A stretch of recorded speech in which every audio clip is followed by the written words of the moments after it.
The Pubyfun BunnyPal appears to be a scam product based on customer reviews.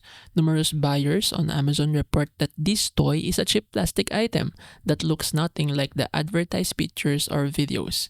Instead of a realistic interactive bunny, customers received a toy that simply hops a short distance, stops, and wiggles its ears with an annoying screechy sound.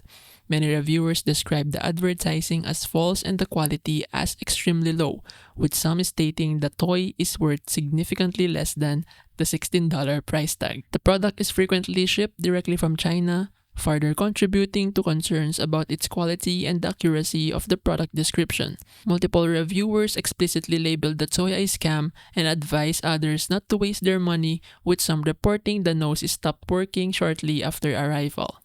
The consensus is that Pubyfun BunnyPal is a case of false advertising, delivering a cheap, noisy toy that fails to resemble the realistic and interactive product depicted in its marketing.